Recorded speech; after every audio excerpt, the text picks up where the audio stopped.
Gitaam Bhagavatam Narayanena Swayam Vyasena Gita Puranam Madhye Mahabharatam Advaitamritavarshini Bhagavati Ashtadashadyayini Ambatvamanusundatami Bhagavad Gita Bhavadveshini. Page 380. 380. A question can be raised here. If it is knowledge that releases, what is the place of Vishnu? Yeah. A question can be raised here. If it is knowledge that releases, what is the place of Ishvara in this? Yeah. A question can be raised here. If I give up all karmas by knowing that I am Ishvara, then who is Krishna as Ishvara to release me? It is something like the kettle saying, fill me with water, put me on the stove until the water is boiling, then put in some tea bags, hold me in your hand, and then pour my contents into the cup, and I will give you tea. What great giving is that? One can say to Ishvara, once I know that I am Ishvara and you are myself, that I am not separate from you and you are not separate from me, who are you to release me? Release at this point is purely figurative. We only spoke of release from the standpoint of the problem that existed due to lack of proper understanding. Release is not a new action that Ishvara is going to perform. Shankara takes care of this neatly by saying that the release is by means of revealing the nature of one's own self. Swatma Bhava Prakasi Karanena. Swatma Karanena. Basically, meaning Prakashi Karanena, meaning lighting up. Your own reality, by lighting it up through knowledge, it is only the revealing of the nature of oneself by the lighting up by knowledge. There is no new thing produced or not even, there is no becoming involved. It is only being, no becoming. That is precisely the whole content of the knowledge. So that is what is, since you feel you are already all the time becoming, that sense of becoming is you are released from. That is called the release. There is no other release. Nothing new is created. That's what he is trying to say. Yeah. Shankara takes care. It has to be shown. It has to be shown that the self is Brahman because that fact is shrouded in ignorance. That ignorance is removed by revealing the nature of Atma, of oneself as Ishvara. By the knowledge that you are Ishvara, you are released. There is no action of releasing because you are already, have always been and will always be liberated, Nitya Mukta. You come to understand and own that and thereby release yourself. Shankara reminds us that the same thing was said earlier by the Lord, remaining as the essential nature, Swarupa, of the self. I will destroy the darkness, tamas of ignorance. By the light which is the lamp of knowledge, Nasayami Atma Bhavastaha Jnana Deepena Bhasvata. See, what you Jnana Deepena Bhasvataha Basmi Kurutam, that I have told before also. Jnanagni Bhasmasat Kurute. That is one famous statement, meaning your ignorance is burnt. Nasayami. Jnana Deepena Nasayami. Jnana Deepena Bhasvata Nasayami. Atma, by that you remain in yourself, your reality. Atma Bhavastaha. That's what he says. That is what is there, Gita 10th chapter also. Yeah. It is the cognition, vritti jnana. That also actually that precedes the 10.8 also we have discussed many times. Buddha Bhavena Samanvita. By an understanding, you are till now you have been worshipping as Bhavana. Now you then oneness with Bhava. That Bhavana becomes Bhava. Buddha Bhavena Samanvita. That is the 10.8 verse before this. So by understanding, the bhavana gets converted into bhava. So your oneness with Ishvara is established. So that is what is there. Nasayami. The ignorance is removed. That's it. What is the knowledge? It is a cognition, vritti jnana, Brahma aham asmi, I am Brahman. It is only that cognition which takes place in the mind, buddhi, that is opposed to ignorance. The jnana, that is consciousness, is not opposed to ignorance. If it were, there would be no ignorance at all, because consciousness is always present. This knowledge that is opposed to ignorance, the vritti jnana, and removes the ignorance in the buddhi, does not take place without the operation of a means of knowledge, pramana. Thus the word lamp, deepa, is significant here. Light has to be brought in because there is darkness in the buddhi in the form of ignorance. To dispel the darkness, we require the light of the lamp of knowledge. That light is the cognition, vritti jnana, I am Brahman. Remaining as the Atma in everybody's heart, Atma Bhavastha, Bhasvastha, meaning light, basically. Atma Bhasvastha, the Lord destroys ignorance through the light of knowledge, which dispels the darkness of ignorance and reveals the very nature of the Lord as the nature of the self. Therefore, you should not grieve. Ma suchaha. So, very, very indicative. Like, what it does is that what we are saying that Nadatra Suryo Badina Chandra Tarakam, that why we use camphor? Because the jnana vritti removes the ajnana vritti, which was there earlier in the buddhi. Thereafter, that both the vrittis must be. They don't leave any residue. That is why camphor does not leave any residue at the end of it. It is symbolic, signifying that. So the vritti doesn't remain. You remain with yourself. There is no vritti. It is not a vritti. Jnana vritti comes and removes the ignorance vritti which is in the mind. So the mind now it does not have any illusion about it. Itself, it remains. It just abides in the your swarupa. That's all. There are even though mind will be available for all transactions and all that, with reference to ajnana vritti, ajnanam is gone, vijnana vritti comes and both the vrittis go away. That's it. Now the mind is pure and is available for again like reading all those things. But with reference to your reality, there is no more ignorance. The ignorance is gone. Thereafter, so the oneness with Ishvara, the oneness with all that is around here is there. You will feel one. You will not have any conflict. And also that understanding is clear. Like we keep on reinforcing it by the puja and by also by understanding. This understanding more and more it becomes clear. Irrespective of whatever is happening around here, you will be at home with yourself. Because the basic problem is you, because of the ignorance, you take yourself to be other than what you are. But now the reality is established, so you are in your home base. We call it now homestead. You are in your homestead. So you are comfortable. Like even everything, even electron and all that, as they are in the ground state, they are comfortable. Only when they get exalted, then only they will get down problems, charges and all that. So the whole niyati is as long as you are at home with yourself, everything around is perfectly alright. They are in sync with that reality. So that is the thing. So there is no becoming involved. There is nothing like some light comes behind you and all that. It is all not that. Just understanding, pure understanding. The ignorance of yourself which has been driving you all along in your life, that ignorance is gone. So you know yourself and everything else is in its place. So you will not have any undue expectations about anything that is happening around. Everything you will be able to accept in its own merit. And even if you have a wrong understanding about the merit of something, you will be able to correct it. It doesn't disturb you because you are basically at home with yourself. You are in harmony with yourself.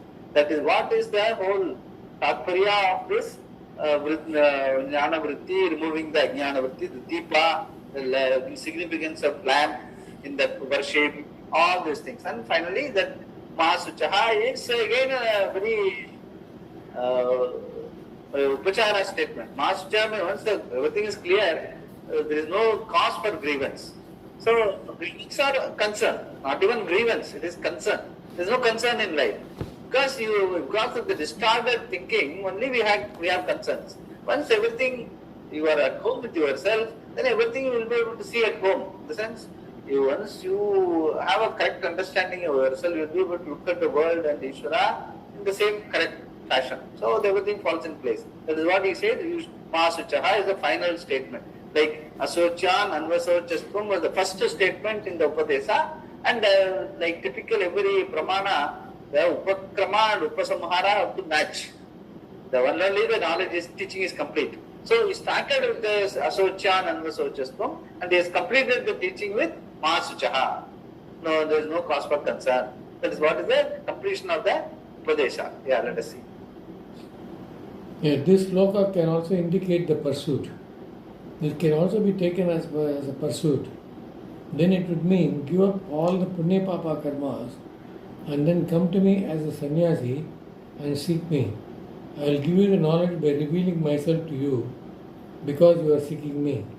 By gaining the vritti jnana, you will recognize me as yourself and thereby be totally free from punya and papa. Taken this way, it becomes a clear statement indicating sannyasa as a lifestyle. The previous verse is for karma yoga, but this is for sannyasa. It was made clear that karma itself does not give moksha. Now you understand, neither does knowledge. You are already liberated, mukta. Knowledge will release you from ignorance. And once ignorance goes, bondage goes. Knowledge only removes the notion that you are bound. You are already free and therefore do not require karma or knowledge to be free. But if you do not recognize that you are free, you require jnana. What is the jnana?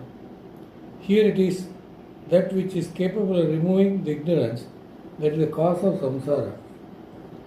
This is only knowledge that you require, nothing else. This is going to be told in this verse, and Shankara is going to discuss how neither karma is necessary for moksha nor a synthesis of karma and jnana.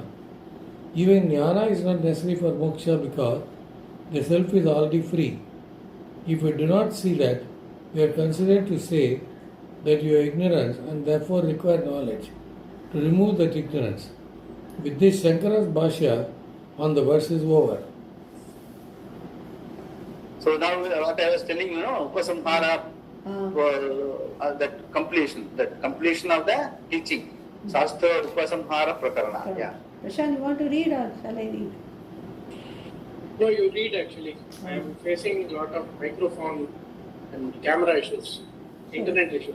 Shastra Upasamhara Prakarana. Summary of the entire Gita Shastra. Shankara now begins a summary of the entire Shastra, opening with a discussion of the appropriate means for moksha. Is it knowledge, karma, or a synthesis of the two? Three possible contentions are presented and discussed here. Shankara has done this before, and now at the end of the Shastra, he summarizes the entire subject matter to make it all very clear. Swamiji, here I just want to mention one thing. When we started with the classes with you, sometime end of some December or some 22 or 22, 24, 23. 23.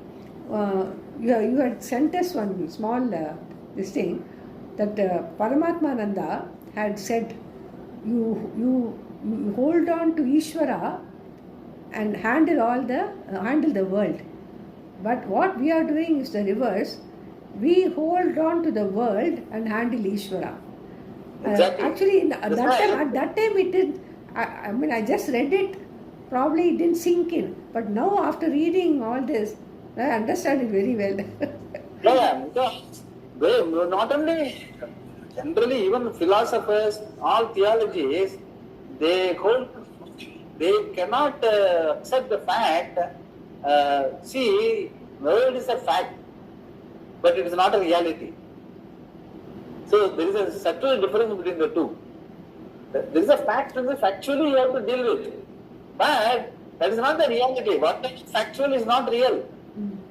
So that is, but since we think that the both are not the same, we cannot afford to leave the world. So Karya is real. Like even a big philosopher, Sankhya's, very famous philosopher whom Shankara refutes in Brahma Sutra Bhashyam in a big way. So Karyam is real and they investigate and find out the Karanam. So Karyam is real means Karanam is real. So Punya, Papa, everything is real.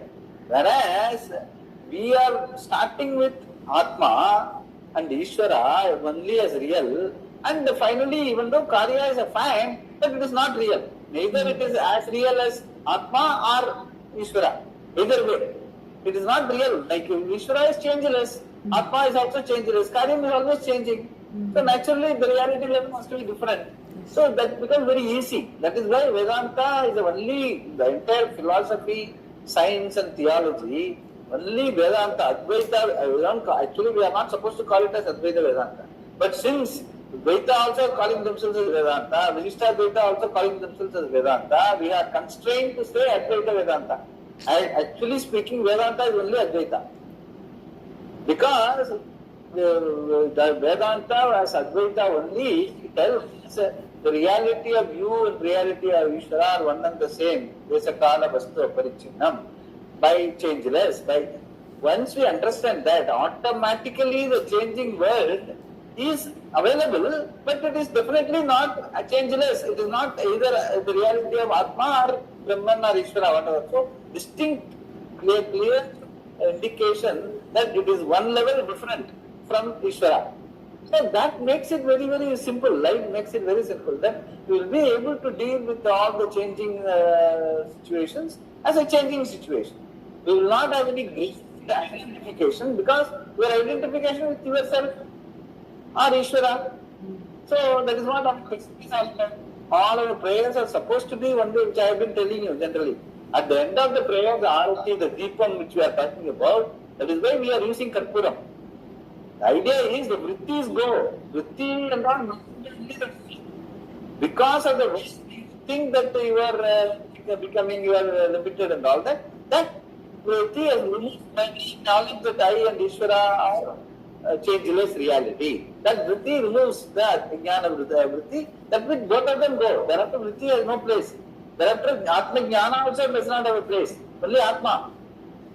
Because there is no finally what we are interested in is not jnana. It is we are interested in moksha means freedom. Freedom means what? In reality with yourself. That's all. Unfortunately, it is you are free only. That is why you are not able to accept anything less. Why not? Irrespective of whatever we do, we are not able to accept anything other than this freedom. All money, wealth, power, everything does not satisfy us.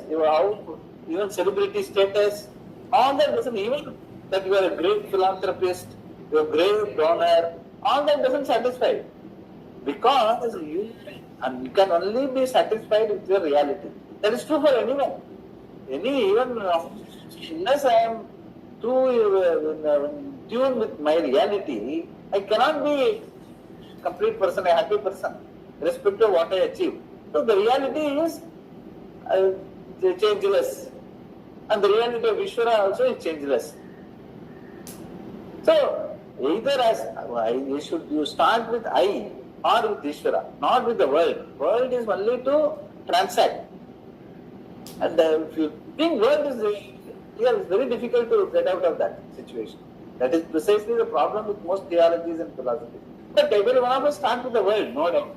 But that is why, as soon as possible, we must be getting exposed to the right kind of teaching, which will tell you that no, your Gita starts with Atma. And the Paramatma, he said, Ishvara also is equally good. So that is Bhakti, what they call Bhakti. Then again, the Bhakti is the oneness. The oneness automatically Jnanam and the Bhakti are one and the same.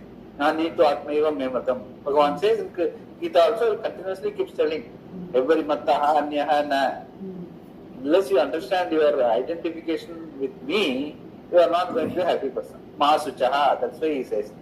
Sarva Brahman Parityagya Mamekam Charanam Vraja Hantva Sarva Papebhyaha Mokshayishyami Masu. Doesn't Mokshayishyami meaning it is only once you understand, there is nothing to really become mukti.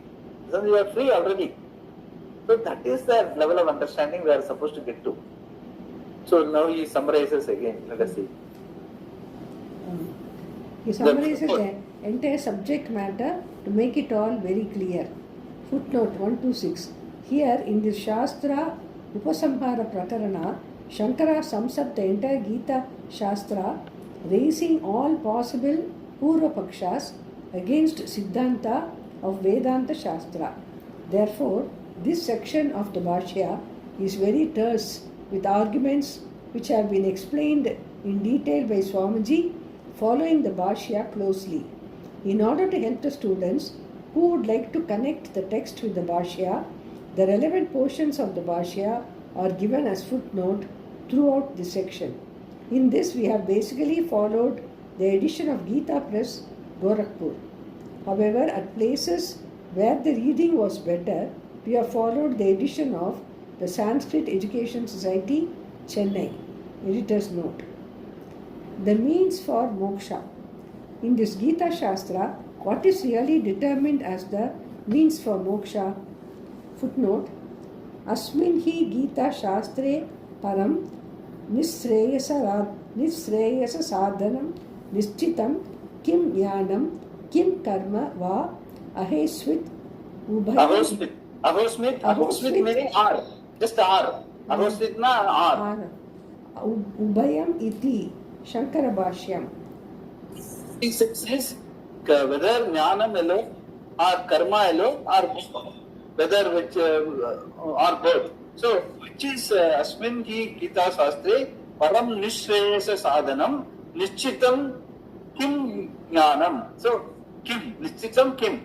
So Nishreyas only asked for in the beginning. Arjuna asked for Nishreyas. So he says, you now in this summary, clearly he says, what is Nishreyas? Whether Jnanam or Karma or both. So that is what is the topic of discussion in this now 127, which is the summary. That's what he is telling now. Yeah. So Ahosvit means or. Or. Actually, it is not necessary. Just because Sanskrit has got its own beauty, that's all. Yeah. Ahostit is only R. Okay. So the question, this question arises because there are doubts about whether pure knowledge is the means for moksha or karma alone, such as Agnihotra, etc., and other duties enjoined in the Shastra, or both of them together. There are those who contend that mere knowledge will not give you moksha, nor will mere karma, but together they will produce the desired result. A road map alone will not take you to your destination, and mere driving without the road map will not take you there either. Combining them, you can reach your destination. Similarly, for moksha, the pursuit of knowledge is necessary along with the pursuit of karma. Why is this so? Both knowledge and karma are enjoined in the Shastra.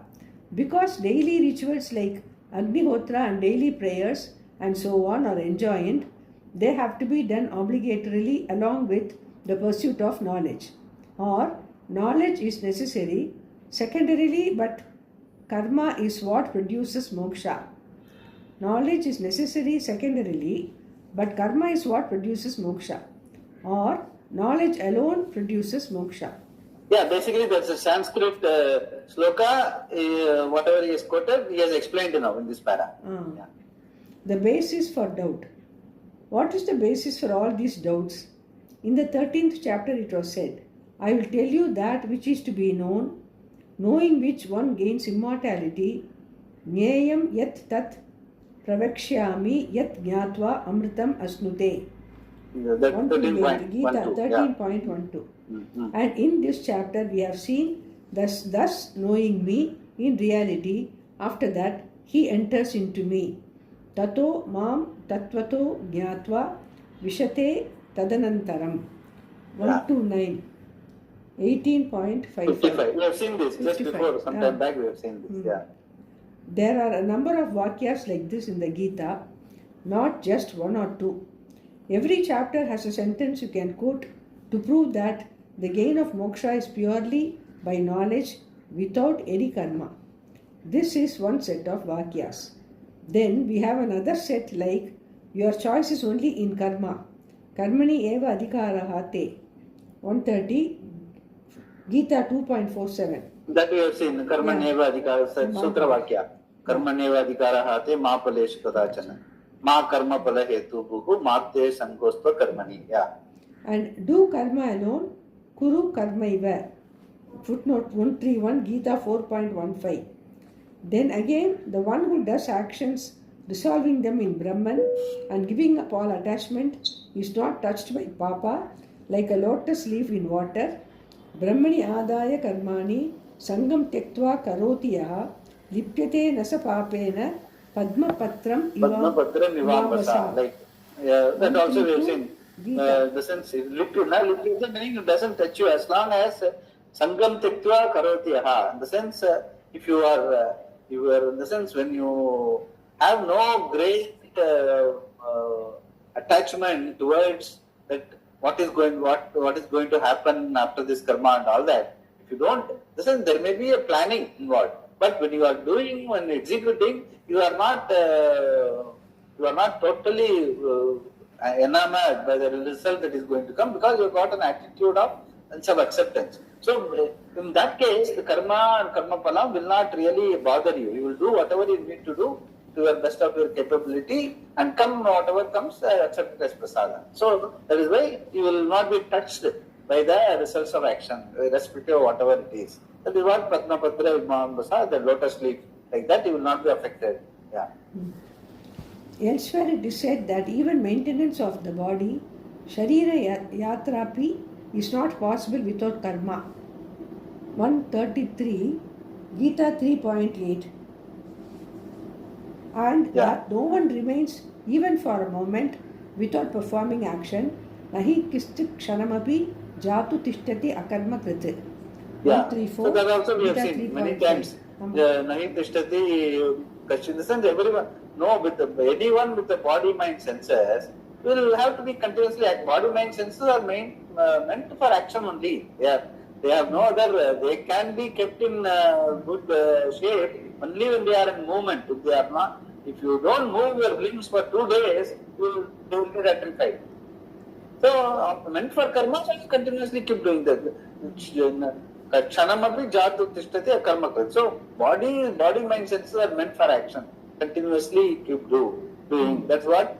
So, the sense, it all looks like, karma is part of, but only part of the whole thing is the identification of I with body, mind, senses. So whatever the body, mind, senses, they do, we identify ourselves with. Whereas here what he says, body, mind, senses are powered, but I am not powered by body, mind, senses. So A is B, B is not. B is A is not B. That the role play is powered by A. That we discussed many times. Actor, Amitabh Bachchan is playing the role of a beggar. So, without the actor, beggar cannot exist. Whereas, actor can exist without being a beggar. So, that clarity should be that A is B, but B is A, is not B. That part of it is only, that clarity only, by quoting all these things, how karma and jnanam has to be kept separate.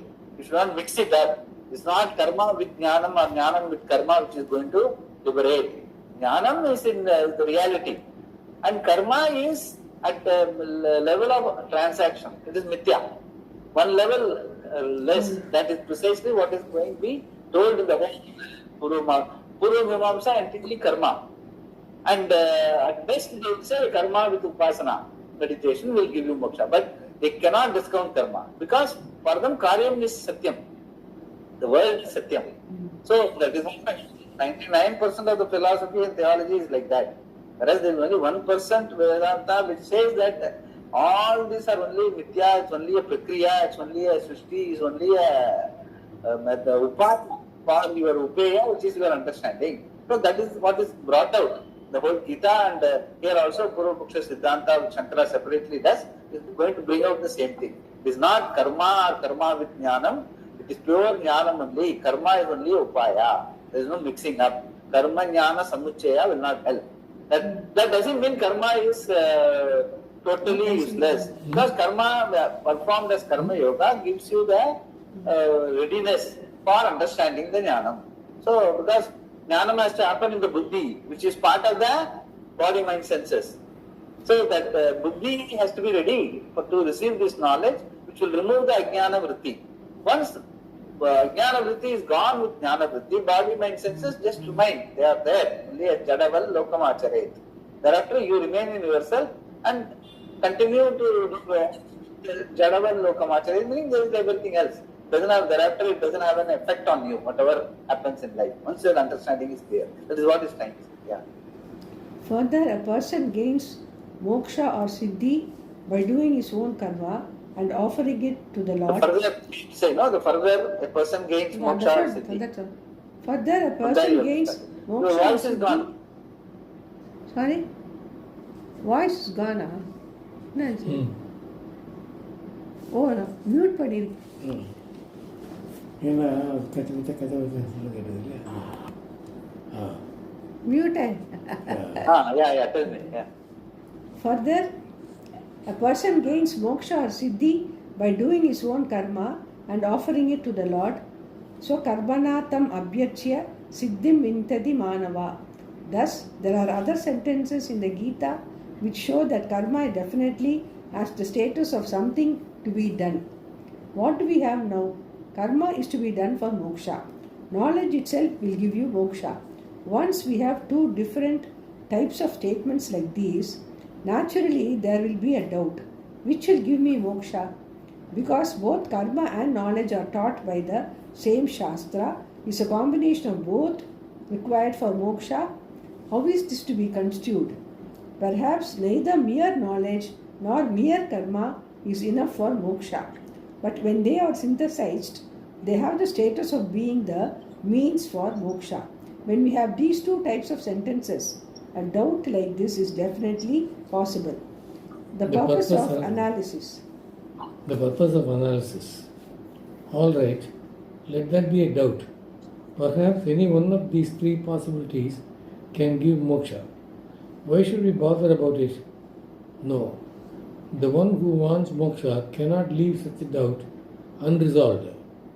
When there is a doubt about a sentence in the Shastra, we have to analyze it and ascertain its meaning. Why? What is the result of this analysis? Kim punatra mimamsa phalam, in the sense, what is the prayojanam for analysis? Why do we do this analysis? That is what is the question Shankara has raised. Yeah. Shankara raises the question and says that it is the determination of which among them is the best means for moksha. Best is not really the word here. Among the three options presented, only one is the means for moksha. Is it knowledge, karma, or a combination of the two? What do we get by knowing that? Only then can we get moksha. Otherwise, we will be worried and confused about how we should proceed with our pursuit. Our question would be, should I do a little bit of karma and a little of jnana? Some jnana in the morning and some karma in the evening. Or on some days karma, on other days jnana. Before we embark upon this, the whole thing, we must know which can serve as the means for moksha. Otherwise, we will be wasting our time. It is not that we have not discussed this before. We have analyzed karma, its limitations, etc. over and over. But now, while summing up, we have to ascertain the meaning of the Gita Shastra. So, summary thing, and we are supposed to do. Swamiji is doing it for us, so that we get some clarity. Yeah. Gita is not a pep talk. but a moksha sastra. Some people say Gita is nothing more than a pep talk to motivate Arjuna to get up and fight the battle. In fact, it is a pep talk in the beginning, when Krishna says, in such crisis, from where has this despair come upon you, O Arjuna? It is not at all becoming of an upright man and does not add to your good name, nor is it which leads one to heaven. Kutasva kasmalam idam visame samupastitam. Samupastitam. Yeah, how come you are, from where you got this confusion? That's what he's asking. Now, as a pep talk, he is questioning Arjuna. Yeah. And says further, O Partha, the vanquisher of enemies, do not yield to unmanliness. This does not befit you. Give up this lowly weakness of the heart and get up. Klaibyam ma sma gamaha partha. Yeah, Klaibyam ma sma all are nipatas, meaning to emphasize they are all the words used. They have no meaning other than they are just avyaya, meaning just ma sma gamaha partha. Like Klaibyam means there is neither man nor woman. You are behaving like that. That's what he's trying to say. Listen, these are all part of the pep talk, just to make him get up. But still, he insists. Then only he starts the Upadesa. That's what he's trying to say. Yeah. It is nothing more than a pep talk. But Arjuna was not pepped up. That is the problem. Arjuna says to Krishna, please teach me, I am your disciple. I do not think that the shoka, sorrow I have, will go away. It is the same old sorrow invoked in this situation by having to slay Drona and Bhishma. The weeping of the soul that now is invoked by this situation. I would like to completely silence. For that, I know that I should be a disciple and must get Shreyas, moksha. Therefore, please teach me. 137. Gita 2.4, 5, 7, 5, 7, 8, all of them. Yeah, all those basically. Yeah. Until this point, the teaching had not begun. It was only a pep talk. Previously, Krishna answered Arjuna by trying to shame him into acting. Now Krishna says, you are grieving for that which does not deserve grief, even though you speak words of wisdom. Yeah, that is the first sentence. So Chan knows of just the same is a meaning given here. Yeah. The wise men do not grieve for those who have gone or for those who have not yet gone. The non-existent has no existence and the existent has no non-existence. The seers of truth, however, see the truth of both of these.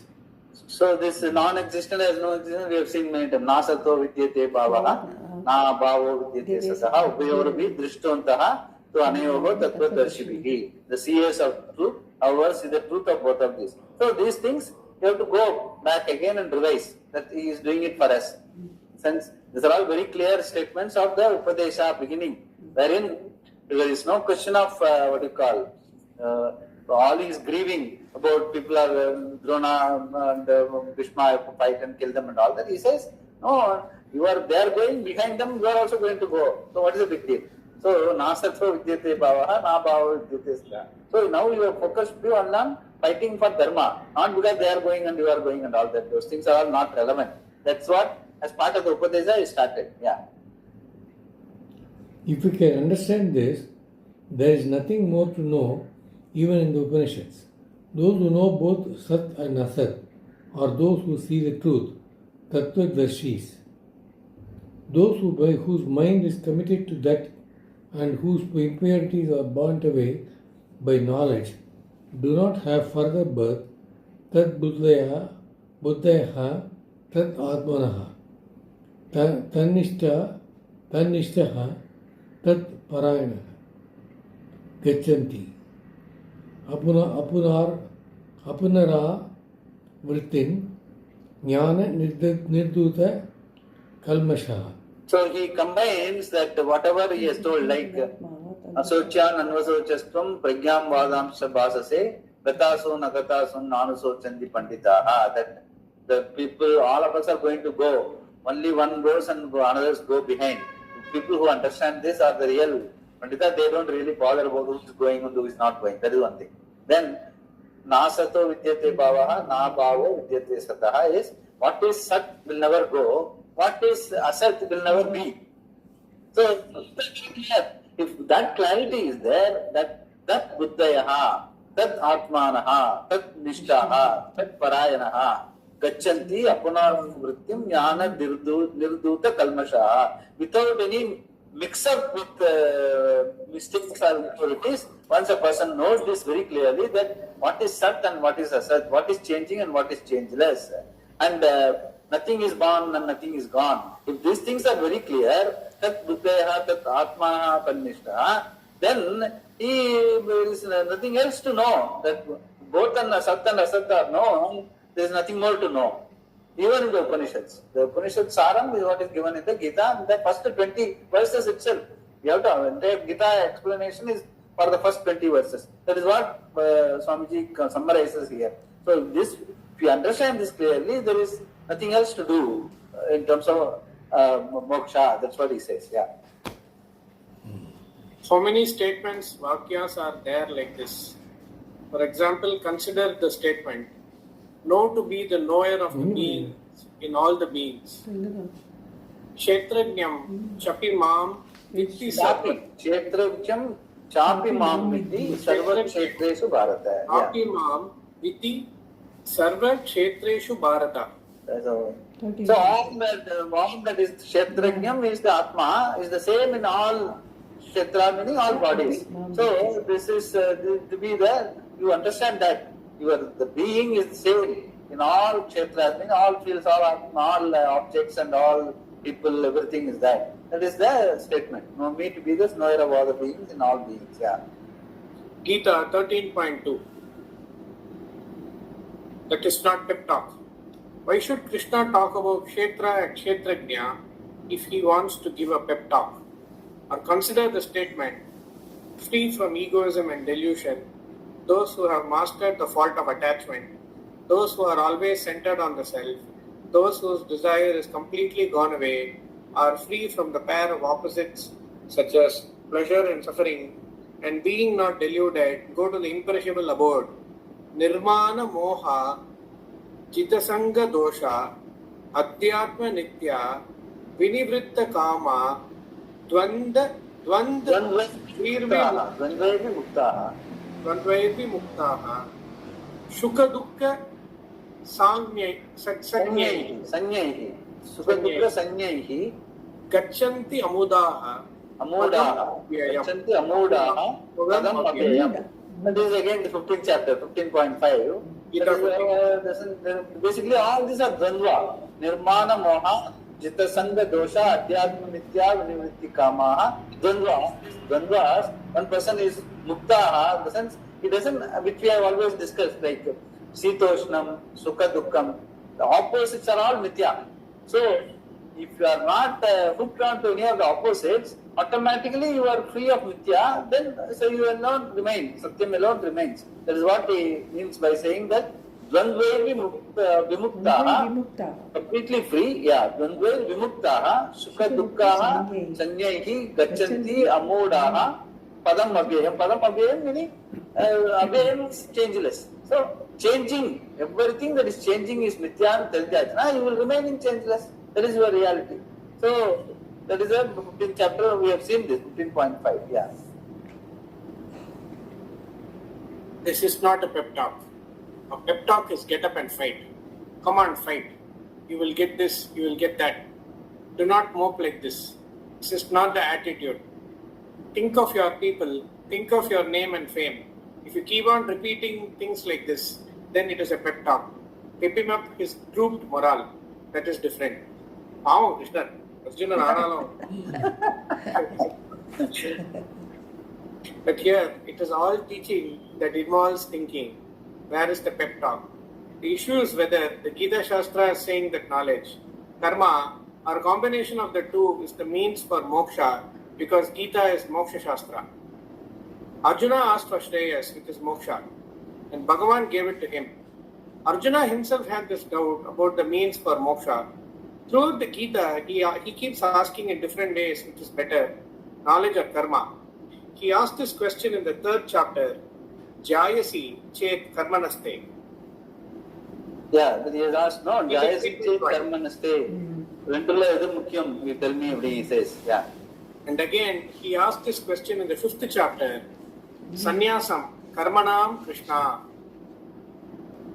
In the sense, when you say sannyasam is better, why are you asking me to do karma, this war? That's what he is telling there. Gita 5.1.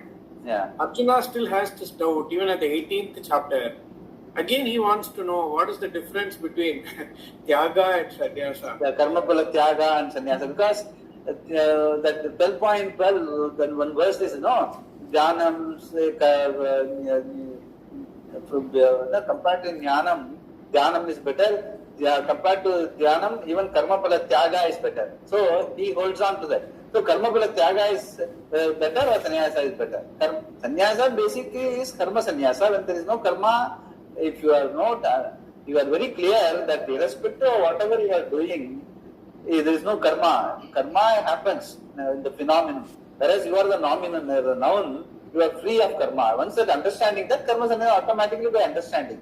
He thinks by giving up karma or giving up karma pala tyaga. But if you are, as long as you are thinking that you are a karta, you neither karma pala tyaga nor karma tyaga will work. You have to understand that you are not a karta. That is the understanding that sannyasa.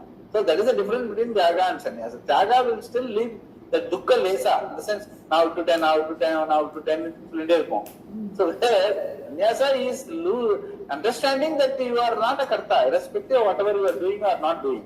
So that is the difference in the whole 18th chapter. That is why he is emphasizing that it has nothing to do with karma and jnana mixing it up. It's not mixing it up, it's purely jnana. Karma is only helping you to, whether you do karma tyaga or karma pratyaga, it is helping you to be a karma yogi, wherein you are having a prepared mind, where you understand that jnanam, which is required to remove the ajnanam and remain as your reality. For that, you need a prepared mind. For that, karma and karma pala tyaga, etc. help. That karma yoga helps. So, there is no comparison between tyaga and sannyasa. That's what he is trying to tell. Yeah. Shankara thought that since this doubt,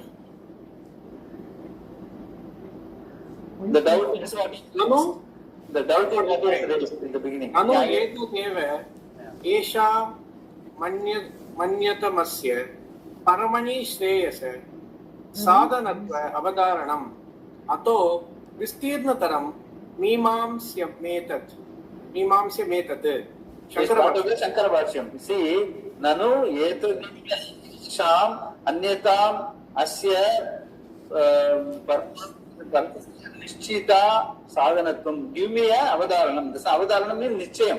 You have to make it ascertain your understanding of parama nischayam of the difference between karma and jnanam, which is the correct approach. That ataha vistirnataram mimamsya etat. Here what he does is, by very elaborate analysis, he establishes that jnana is the moksha shastra, karma is not. Karma is only a upaya. There is no question of mixing up.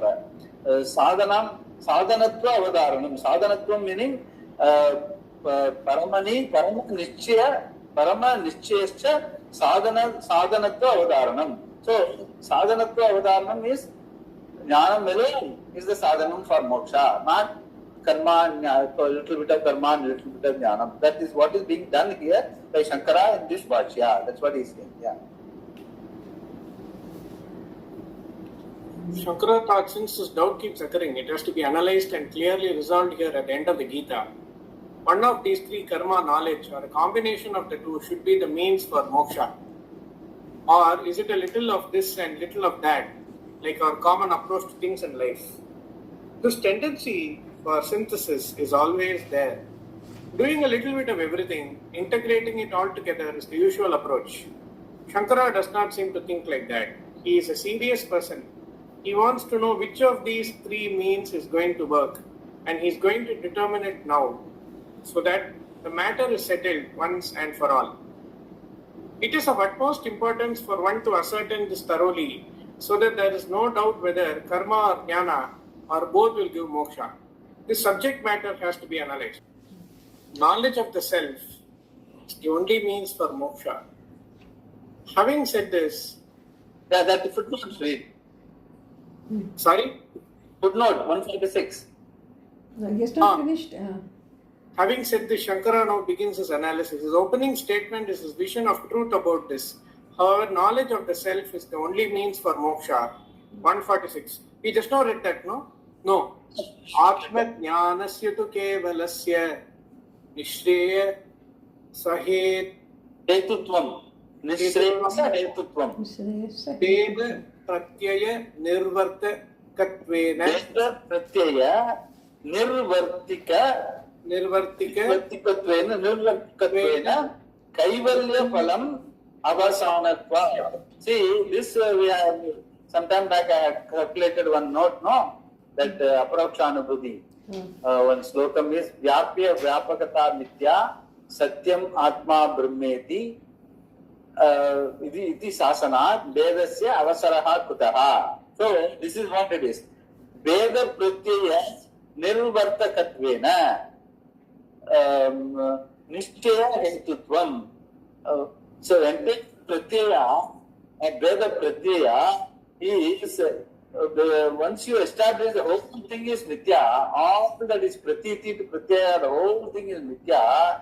Kaivalya padam, kaivalya pala avasasanam is what? Only by jnanam. Atma jnanasya to kevalasya nishreyasa hetutvam. So once you understand the entire pratyaya, that we do right from you are looking at this Pancha Bhuta and Pancha Pramana and all that. Even the whole pratyaya, like looking at Akasha, Vayu, Agni, Apa, Prithvi, and through your eyesight, sense of touch, sense of taste, and all that, even the pratyaya, what you get by way of the fundamental Pancha Bhuta to Pancha Pramana, even that pratyaya is only Veda pratyaya. Bifurcation, fragmentation. So, once you understand the entire Veda pratyaya nirvartakatvena meaning establishing that they are mithya, then what is nishreyasam? Is Atma Jnanam. Only you are alone left with. So, once you understand that, kevala phalam, kaivalya phalam avasanatvat. That is the final conclusion. The entire prapancha is nothing but a prakriya. Adhyaropa apamstham nishprapancham prapanchate. The entire prapancha is only a prakriya, methodology for you to bring into the whole thing that is happening, the vastness of the universe. In order to put that in a frame, this Srishti Prakriya has started. It is not that there is a Srishti, there was some Vandam, and then what you call Big Bang happened, cosmology happened, and then everything suddenly cooled down, then after happened. All that what we are saying in science as well as in philosophy is purely, the Shastra reduces it the whole thing as only a Prakriya, a methodology. If you take out that time, space and causality out of the equation, what is there is Sat. Now, Sat. There is no next moment or last moment. Right now, you see is Sat. Yes. Then Sat. Then where is the creation? And where is the question of your fretting and fuming about future or past? So that is the reality. If you are able to see life like that, then kaivalya palam avasanatvat. Atma jnanasya tu kevalasya nishreyasa hetutvam veda pratyaya nirvartakatvena kaivalya palam avasanatvat. So that is what is the final conclusion of Shankara. Then that is only understanding. There is nothing to do with what you do and what you do not. So our knowledge of the self is the only means for moksha. That is what he says. Yeah. The two, however, indicates that the opposing views of karma and the combination of karma and knowledge are negated as a means for moksha. He will discuss the use of two later in his commentary. Now at the outset, he states unequivocally that knowledge of Atma alone is the cause of moksha. In fact, knowledge is moksha. Without knowledge, there is no moksha. And therefore, knowledge is considered the means, but it is also the end, because after knowledge takes place, nothing further is required for moksha. If knowledge itself is moksha, why do we need to use the word moksha, freedom at all? It is because this alone expresses what I am seeking, purushartha. Moksha is the purushartha, not knowledge. I want to be free from sorrow, dukkha, that is my value. The primary value is not for knowledge, but for freedom. Since the means for that is knowledge, I pursue knowledge. The result, which is non-duality, kaivalya alone, is the ultimate end for this knowledge of Atma. How long will the pursuit of this knowledge continue? Until I gain the vision of non-duality, which is moksha. Therefore, the knowledge of Atma culminates. That very knowledge happens to be moksha, because without knowledge there is no moksha. And when knowledge is there, moksha is gained. Thus, the knowledge of Atma is the means for moksha, because it culminates in non-duality, which is moksha. So basically, 6 says, see, Atma, it is not Atma Jnanam, it is Atma. That is the freedom, that is your reality. Knowledge, what it does is Atma knowledge, remove Atma ignorance. So that is why Atma Jnanam they keep telling. Actually, the Jnanam is not the reality, is Atma. Atma Jnanam removes Atma Jnanam. So Jnanam removes Jnanam. Both of them don't have a place. You only are there. When you only Sakala Vastu Aparichinnam, timeless, spaceless, objectless being, there is no scope for any buddhi or jnanam and ajnanam and all that. Your reality, you stay with it, period. So jnanam came and removed the ajnanam and went away. Both of them went away together. So that is how that is why this knowledge is Atma. Atma is knowledge, but there is no separate Atma Jnanam which is other than Atma.